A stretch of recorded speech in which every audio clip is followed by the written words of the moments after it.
Pag-usapan natin ang tungkol sa mga vitamins at kung paano mas mapapabuti ang absorption nito. Alam nyo ba na may dalawang pangunahing uri ng vitamins? Alamin natin.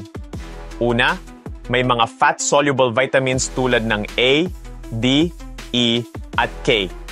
Ang mga vitamins na ito ay natutunaw sa taba at nakaimbak sa katawan. Para mas mahusay na ma-absorb ng katawan, inumin ito kasabay ng mga pagkaing may healthy fats tulad ng avocado, nuts, o olive oil. Halimbawa, inumin ang iyong vitamin D kasabay ng almusal na may avocado toast o ng mga nuts. Susunod, may mga water-soluble vitamins tulad ng vitamin C at B-complex vitamins. Ang mga ito ay natutunaw sa tubig at hindi nakaimbak sa katawan, kaya't kailangan ng regular na intake. Inumin ito kasabay ng tubig at iwasan ang pagkaing mataas sa fiber para mas mahusay ang absorption. Tandaan, inumin ang iyong vitamin C at B-complex kasabay ng isang baso ng tubig. Madali lang, di ba? Yan lang.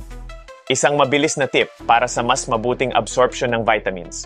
Huwag kalimutang mag-like, mag-comment, at mag-subscribe para sa mas maraming health tips. Stay healthy.